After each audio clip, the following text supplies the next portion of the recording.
Israeli officials are debating the U.S. brokered deal with Gaza amid reports of strikes along the Strip. The ceasefire expected to go into effect 24 hours after that meeting ends. Chief National Security Correspondent Jennifer Griffin takes us through the agreement from Tel Aviv.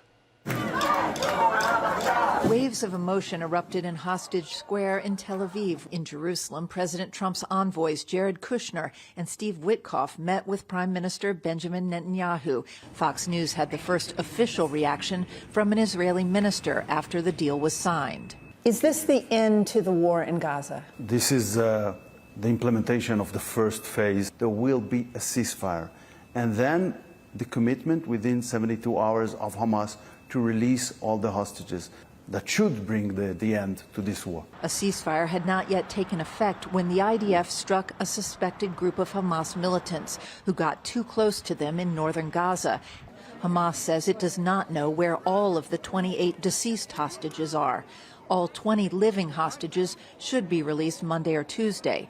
Then nearly 2,000 Palestinian prisoners will be released. Now come the tougher issues as part of Phase 2. Will the government of Israel now accept a Palestinian state? Is this a step towards statehood? President Trump's plan saying that the PA should work and really reform. President Trump was non-committal. What is your view now on a two-state solution for the... I don't have a view. I'm going to go with what they agree to. In Gaza, Palestinians celebrated the end of 2 years of military operations that destroyed 90% of the Gaza Strip. We don't want them to take their hostages and then return to the war. Hamas said that aid trucks will begin entering the Gaza Strip on October 10th. We have received guarantees from the mediators and the U.S. administration assuring us that the war has ended completely. Hamas says they have guarantees from the United States that they will not be subject to assassination. The Israeli government is still meeting to discuss the deal. And we've just learned that Jared Kushner and Steve Witkoff, when they joined that government meeting to answer questions, were greeted with a round of applause. Brett? Big deal. Jennifer Griffin live in Tel Aviv. Jennifer, thank you. Lawmakers from both sides of the aisle are now heaping praise on President Trump for securing phase 1 of a peace deal between Israel and Hamas. Senate Minority Leader Chuck Schumer releasing this statement saying, quote, "The work is not over, but any step to end this nightmare is one that should be celebrated and carefully implemented and followed through on." Also, House Speaker Mike Johnson out with this, posting in part, "This is a truly historic achievement, one that only President Trump could have delivered." And then there's Democratic Senator John Fetterman posting this, quote, "I congratulate POTUS on this historic peace plan that releases all the hostages. Now enduring peace in the region is possible.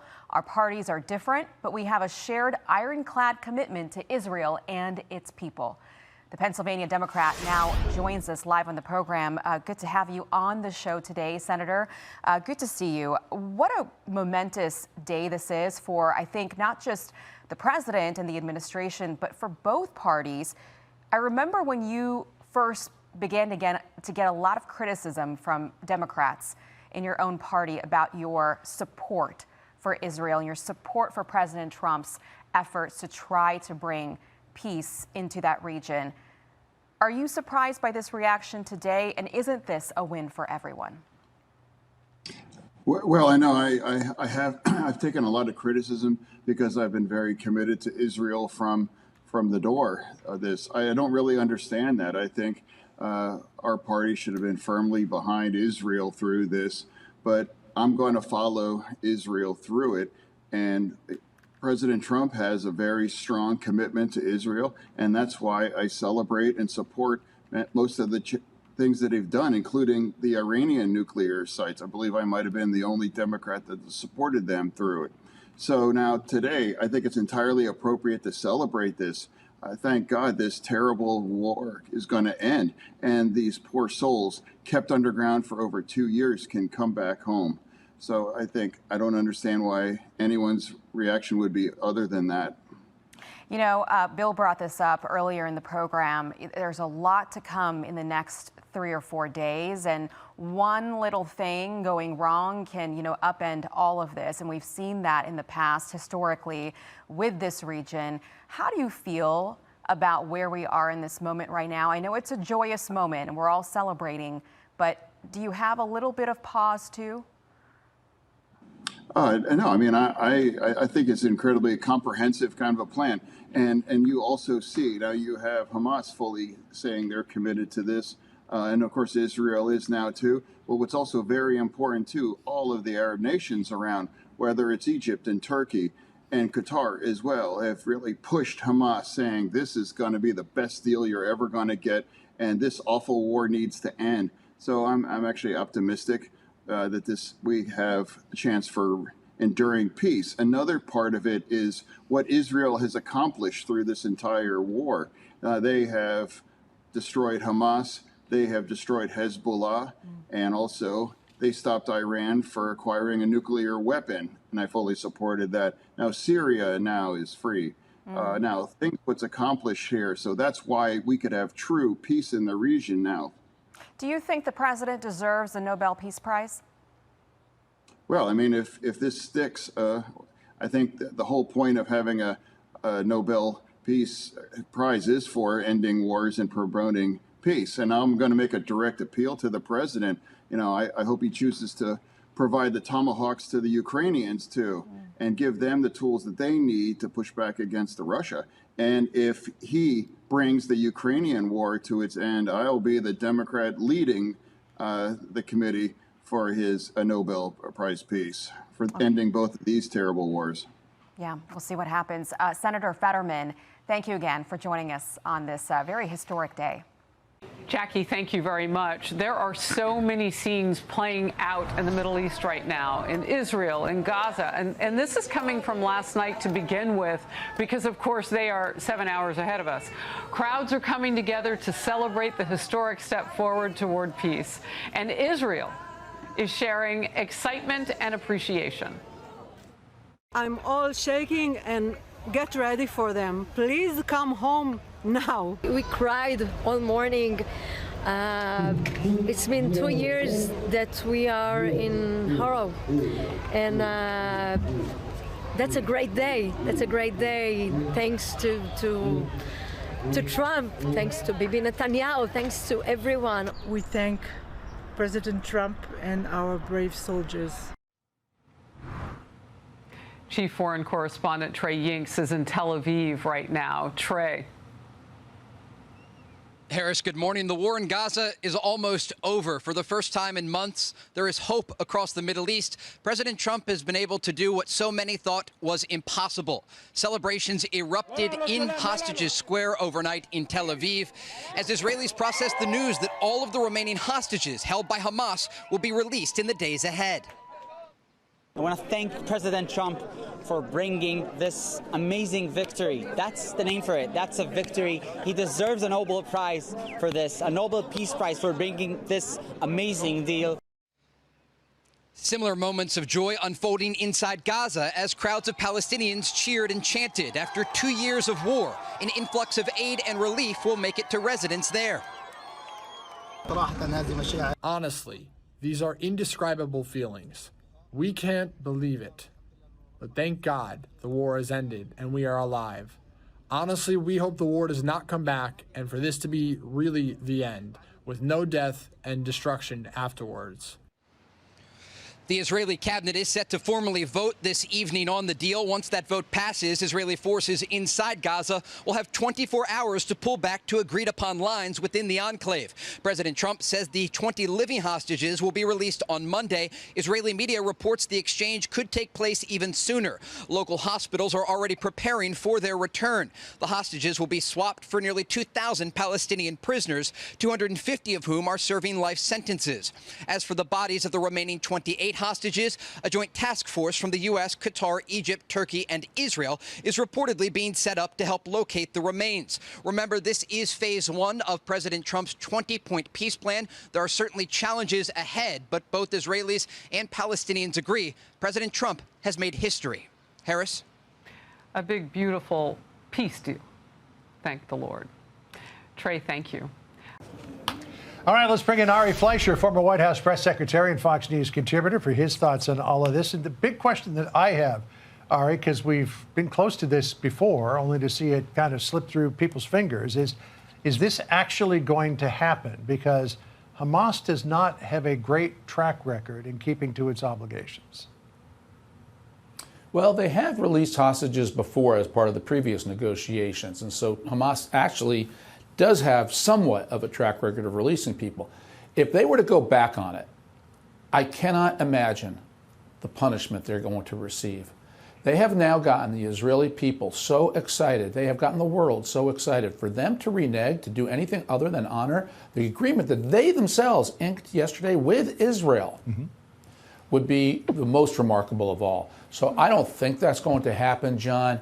And that's a tribute to the international pressure and the Arab pressure, frankly, the Muslim pressure that Donald Trump has created on Hamas, which is what's remarkable about getting this done. That is the singular part of the Trump achievement. He put pressure on Hamas through Hamas's neighbors. Never been done before successfully.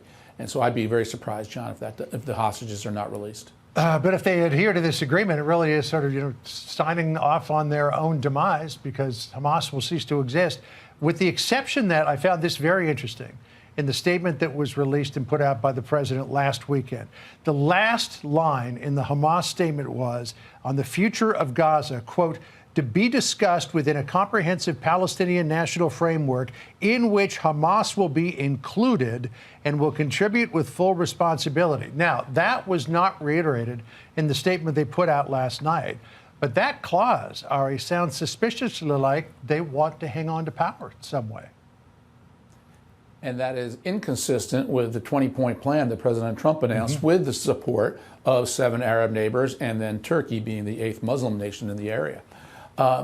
Look, Hamas is going to try to cling to power. I don't think anybody should expect that they're going to just go along. But that is now, again, where international pressure has to come to bear.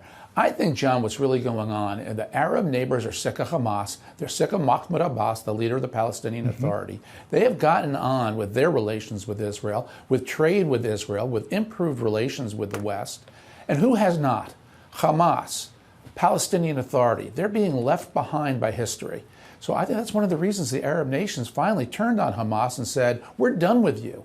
If Hamas tries to cling to power, it will really be up to those Arab nations to say, no, you can't. Turkey and Qatar are going to be the 2 most crucial nations because they have the greatest influence on Hamas. Yeah, I guess, when you look at the broader Middle East, what's going on in the United Arab Emirates and the prosperity they're experiencing there, in Bahrain, Qatar, Saudi Arabia, MBS wants to completely revamp the Saudi Arabian economy. The thing that was holding everything back was Hamas and Hezbollah in the Middle East. A lot of talk that President Trump should be a shoo-in for the Nobel Peace Prize. Here's what Senator John Fetterman of Pennsylvania said about it earlier today. Well, I mean, if this sticks, I think the whole point of having a Nobel Peace Prize is for ending wars and promoting peace. If he brings the Ukrainian war to its end, I'll be the Democrat leading the committee for his Nobel Prize Peace, for ending both of these terrible wars. All right, so Fetterman's hedging a little bit, saying, well, if he can solve Ukraine too, then he's a shoo-in. But if President Trump is not awarded the Nobel Peace Prize for solving this, and that is if this goes through, for solving this, untying this Gordian knot that's existed between Hamas and Israel for so long, if he is not awarded the Nobel Prize, what does that say about the process? Well, I'm sorry to put it so bluntly, but who cares? The Nobel Peace Prize has been useless for generations. Ever since they gave Barack Obama the Nobel Peace Prize for doing nothing.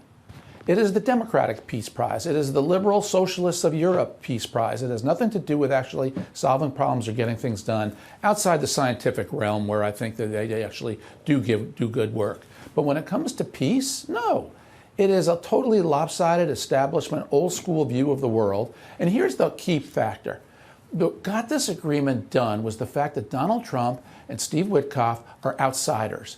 Anybody who followed the regular diplomatic playbook would have made no progress in the Middle East. They'd have succumbed to the temptation that the only way to peace is through a Palestinian state. Donald Trump did the exact opposite and worked around that issue to bring peace to the Middle East and now Gaza. The Nobel Peace Prize, who cares? Well, I don't want to dispute you, Ari, but I think President Trump would care if he were awarded it. Thank you for joining us. Appreciate he won't get it. No, you don't think so? No, they will never do it. They won't give it. They're too captive of the old think. Wow. All right. Well, we'll be watching and we'll see. Ari, as always, thank you. Now this. Well, good afternoon and live from Texas, this is the Will Cain Show, and we begin with a Fox News alert. We are witnessing history in the making. President Trump proving once again he is the peace president, announcing a historic deal ending 2 years of war in the Middle East and securing the release of 48 hostages. We ended the war in Gaza and really, on a much bigger basis, created peace. And I think it's going to be a lasting peace, hopefully an everlasting peace. Peace in the Middle East. We secured the release of all of the remaining hostages, and they should be released on Monday or Tuesday. It'll be a day of joy. I'm going to try and make a trip over. We're going to try and get over there. And we're working on the timing, the exact timing. We're going to go to Egypt, where we'll have a signing, an additional signing. It's a deal that took months to put together. Secretary of State Marco Rubio praised President Trump for saving lives. Yesterday was a human story. And because of the work you put in, and honestly, there is not only is there no other leader in the world that could have put this together, Mr. President, but frankly, I don't know of any American president in the modern era that could have made this possible. Because of the actions you have taken unrelated to this, and because of who you are and what you've done and how you're viewed.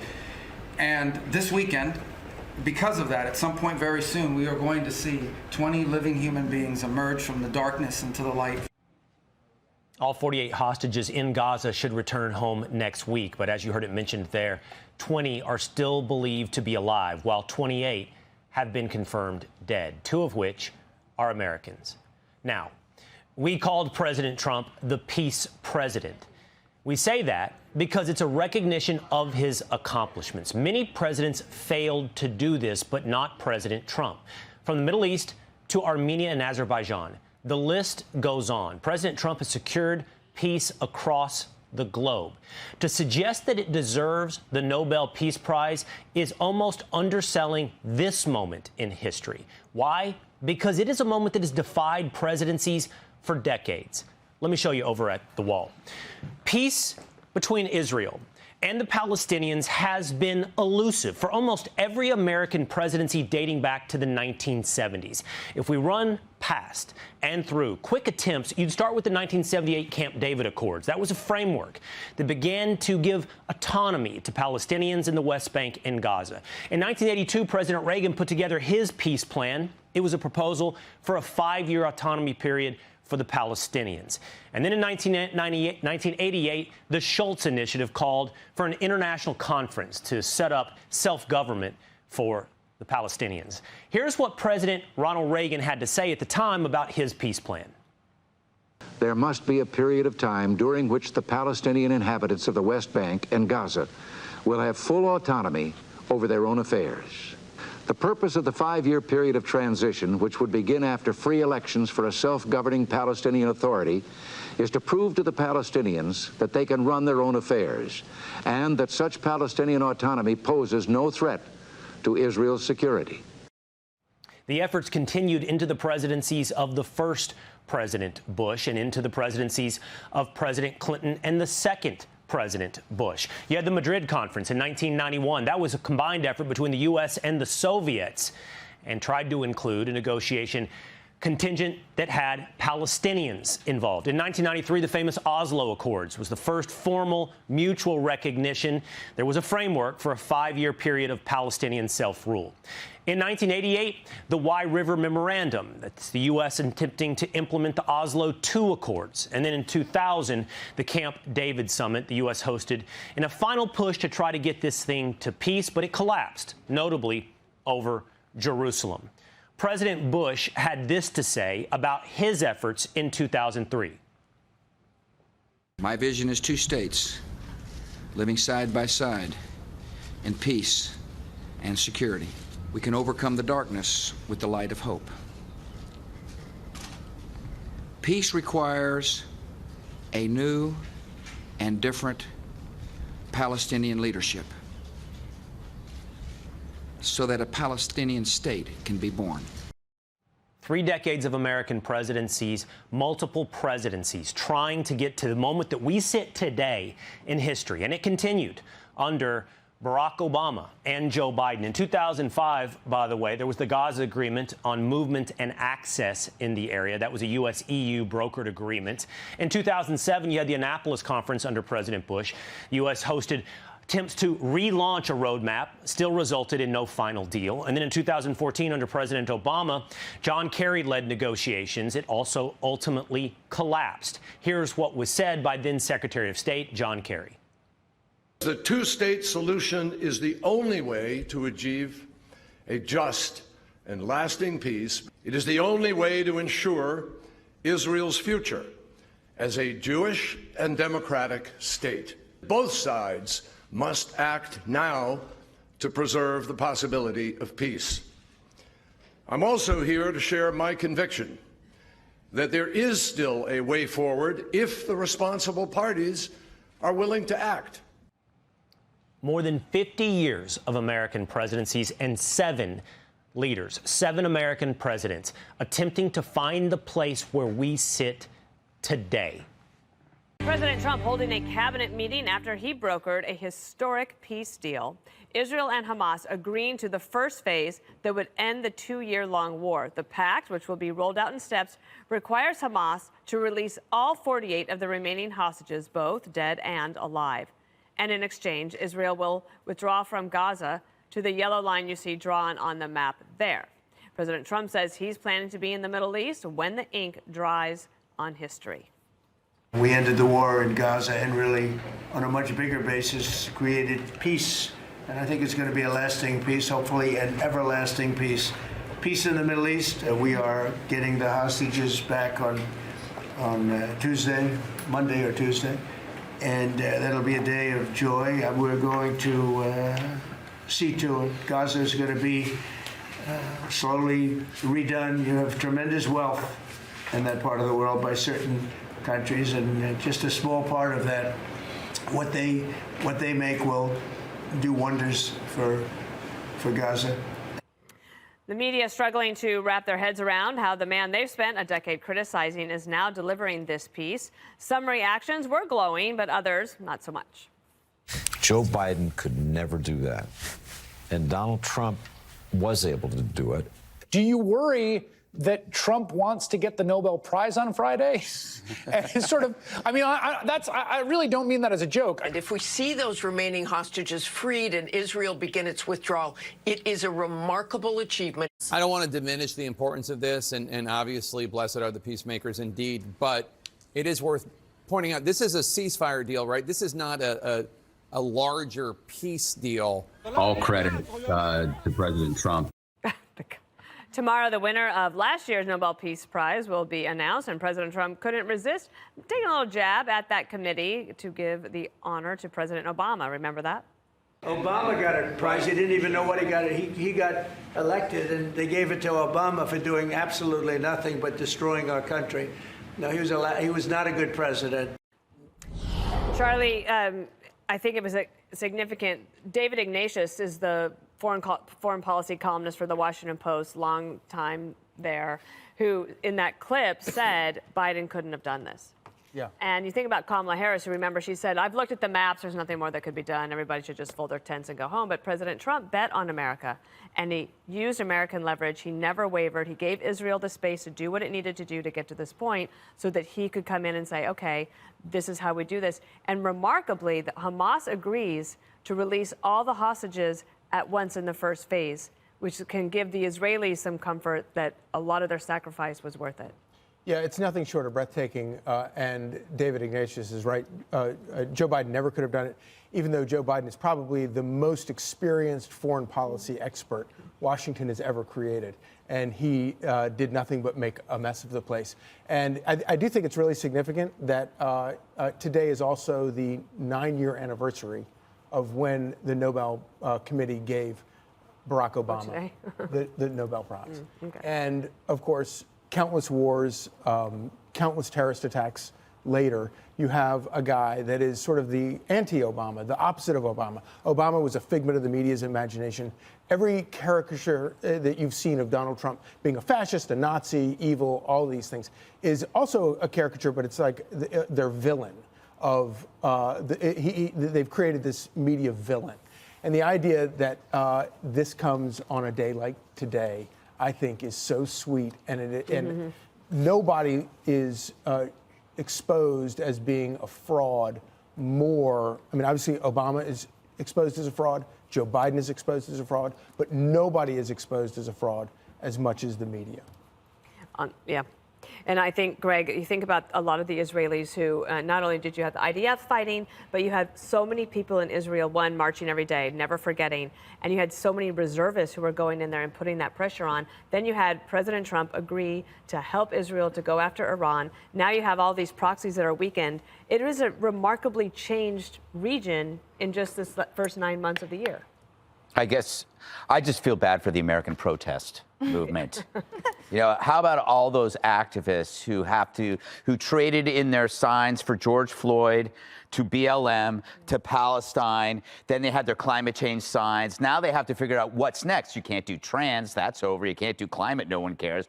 No more BLM, it's a fraud. I guess you could start with banning ICE. That might be something new. Maybe bacteria rights. We haven't gotten that far yet. I remember the early days when people used to accuse Trump of being a mafia don as though that were an insult. It's actually true. He is a mafia don, and that's a compliment. What does a mob boss do? He creates a distinction between pleasing him and displeasing him. You know, if you're a mafia don, he might kiss you twice on the cheeks, or he might cut your pinky off. And if people find out that it's just not worth the trouble with Trump, who is relentless, to piss him off. Right? This is how I run my staff. It's like, no point in disagreeing with me. I'll make your life hell. And that's kind of what he does because he won't quit. And that's the comparison. There is something to be said about comparing him to Kamala and Biden. Kamala was about fear. She was terrified of her own shadow. She was scared of actually doing anything. Biden didn't care. He just liked to wear the jacket and the aviators. The other interesting thing about a mafia don is that their primary job is to keep the peace. But in order to keep the peace, you also have to express a glimmer of specific violence when necessary. And Trump had that too with Soleimani, the Iran facilities, the pirates. I'm probably leaving something out. Midnight Hammer. Midnight Hammer. That was my nickname in college, Emily. Oh, and also the cartels. The cartels. Whether you are a contractor or a mob boss, you also need clientele. You need a track record. And Trump had been building the track record all this time, unlike any president, with the Abraham Accords, the half dozen peace treaties and what do you call them, truce deals. So if you thought this was impossible, you at least thought, well, maybe if it is possible, this guy seems like he's been down this road. He's done it before. I don't think it's an understatement to say that he's the greatest president we have ever had. And I think he has a new foreign policy doctrine, right? So everyone tries to figure out, like, what's the foreign policy doctrine? Remember, Obama's was leading from behind. And what Trump has, he's like, okay, use American conflicts, American leadership to end conflicts, lend a hand where you can, and then at the end of the day, aim for whatever ends a conflict fastest with the least amount of bloodshed, and then try to figure out a way for incentives, Harold, to keep the peace longer lasting, because this is just phase one, and I know that there's caution and all of that, but the next phases shows a brighter future for the Middle East should they want to take it. Good to be with you. I hadn't seen you in a while. You're right. I give the president a lot of credit here today. It's important. Charlie talked about an anniversary, an important one, but 1 month ago today, recall the Israelis intended, their objective was to kill some of the Hamas negotiators in Qatar. And it was in response from the day before. Remember, 2 Palestinian militants had killed 6 people on a bus in East Jerusalem. That day, President Trump, that following day, President Trump was concerned, and he was critical of the Israelis, saying that you had invaded the sovereign space. The Qataris were upset. But it was that moment that I think that really pushed things into gear. The president called the Israelis. The Israelis had done an incredible job of allowing the Midnight Hammer, your nickname in college, to actually happen because they had demolished and created safety in the airspace. But it was really the last month, and I give the president tremendous credit for what he's done. And there's no doubt. We showed a montage of people talking. We may have done a bit unfair to some of them, but you raised some of the points that I think they were trying to raise, Dana. The ceasefire and the return of hostages are indispensable to us being able to get to the next steps, meaning what does Hamas disarmament look like? What does a political arrangement or configuration in Gaza look like? Will Hamas be a part of it? Obviously, we hope not. What do the Israeli military configuration geographically look like going forward? And how do we think about the economics going forward? Who will contribute the most to rebuilding Gaza to allow for the kind of economic future that President Trump, I think, so eloquently talked about during the press conference with his cabinet members? So I say to Democrats and Republicans, David Ignatius was right. Joe Biden could not have done this. At least he didn't do it in his first term, and it's unlikely he would have behaved as President Trump has behaved over the last several months. I give him much credit for it, but we should not kid ourselves. The next several months are as critical, if not more critical, than the moment we find ourselves in today, as joyous as today is. Do you think that TDS is now going to have to thaw because it has no choice at this point? For some people, it probably won't. But you got to hope for saner minds and for middle of the road minds, particularly in my party, it does. Yeah, but the placards are going to change to our health care. Yes, there you go. That's what's next. But the other thing is, so these hostages are expected to be released, Emily, on Monday or Tuesday. Now, Israel also has to give something up. They're basically emptying out their prisons of convicted terrorists, and they have to swallow that. And we also need to brace ourselves for the condition of hopefully the 20 remaining alive. Some of them might not be able to be seen because they are in such bad shape. So we have to brace ourselves for that. And I really admire President Trump for saying, okay, I'll drop right now and I will fly over there. I will be there to sign this and maybe even to greet them. I spoke with some of my friends in Israel today, and of all of their comments and thoughts on the future and a sort of cautionary celebration and everything, nothing comes close to their jubilation over the hostages being returned. And so their considerations of potential future violence and the X's and O's of the remaining 19 points, everything that they feel is toward bringing their own home. And we'll take care of them, and those that need those help and those that are in those horrific states only underscores what an evil entity Hamas is. And, for all of this celebration, rightly so, we talked about the media, how they're distorting it. But you know who's conspicuously absent from the celebration? Are, weirdly, all of those Democratic lawmakers that have for 2 years been shouting about and holding signs up about and protesting on the grounds of Capitol Hill about a ceasefire. Rashida Tlaib and Delia Ramirez and Pramila Jayapal, Betty McCollum, AOC, silent today. Zero statements on this historic day. And then there's the yes but crew, which, look, I understand that the future might be harder. The future will require work, but I think today there can be a yes and. Yeah. And so we have the yes buts, Hakeem and Ilhan Omar, and they're always going to be crying about genocide and how that's shaped. But for those people who have said that our president is an autocrat and an isolationist, today I hope proves them wrong too, because we heard today in that cabinet meeting just how much he leveraged his existing relationships, how much authority he invested in his team to carry this out. He is not there bombastically beating down doors. He's actually negotiating with grace and with dignity and leveraging that dignity to his members, to his phenomenal team, so that we Americans can benefit from that. And I think, as the Secretary of State said, it's a geopolitical win, of course, but it's a human story. And everything points to that moment when those hostages are returned home. And final quick quote about today, which is, after so much pain, destruction, and loss of life, today the guns in Gaza have gone silent. You know who said that? President Biden. Well, guess what, President Biden? Now President Trump made that statement true. As political tensions remain high here in the U.S., peace efforts are underway overseas. President Trump speaking during several public events today about the ceasefire deal between Israel and Hamas and his plans to travel to the Middle East next week for a signing ceremony. With the end of war in sight for one region, President Trump is still pushing for a deal to try to end the world's other major conflict. Senior White House correspondent Jackie Heinrich starts us off tonight live from the North Lawn. Good evening, Jackie. Good evening, Brett. There is a real sense of accomplishment here and also an outpouring of kudos coming from all over the world. On the cover of Friday's Jerusalem Post, you can see the outline of President Trump's profile filled in by faces of hostages who were taken by Hamas. The caption, he's bringing them home.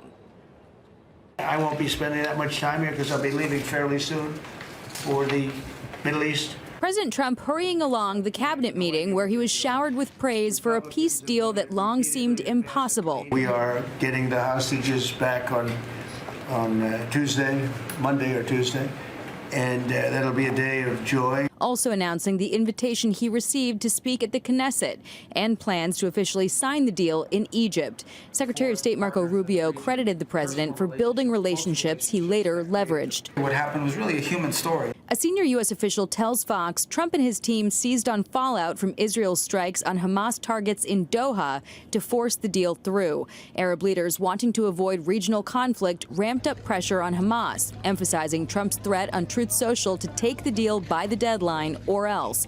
Trump also muscled Netanyahu into agreement, highlighting domestic pressures within Israel and conveying to Netanyahu a deal would be a win for him. Today, the president also thanked leaders of Qatar, Egypt, Turkey, Jordan, Saudi Arabia, and Indonesia. The whole world has come together for this. The work to rebuild a terror-free Gaza isn't over, but today Trump didn't want to talk about phase 2. I think it'll take place, but we have to get our hostages back. And we weren't going to do it at the end. We're going to do it at the beginning. As for the accolades, how do you rate your chances of winning the Nobel Peace Prize tomorrow? Well, I don't know. Look, I made 7 deals, and now it's 8. The one I thought that I was going to make is Russia, Ukraine. I think we'll do that too. Trump ironing out an agreement with Finland's president to buy icebreaker ships for Arctic security, teasing the possibility of new sanctions on Russia. I think they'll be coming to the table pretty soon.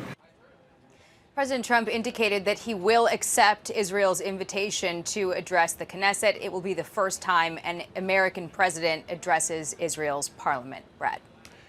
And Jackie, the Treasury Secretary today talked about new assistance for soybean farmers and also about Argentina. What's behind that? Yeah, so it sounds like the two are linked. We know that there is some kind of an influx of money coming to soybean farmers in the U.S. who've been sidelined by China for a year almost. Amid these stalled trade talks, China's not made a single purchase of U.S. soybeans, and the farmers are in need. We know the White House has been considering using tariff revenue as a way to support those soybean farmers, but we now know the president is also going to be meeting with Argentina's leader on October 14th, and it sounds like he's going to bring up Argentina having a low or zero export tariff rate for their own soybeans, which basically gave China a place to get alternative soybeans and pressure them into changing that arrangement. So soybeans and some help for U.S. farmers are on the horizon shortly here, Brad. Well, it'd be interesting to follow. All right, Jackie, thank you. Hey, Sean Hannity here. Hey, click here to subscribe to Fox News YouTube page and catch our hottest interviews and most compelling analysis. You will not get it anywhere else.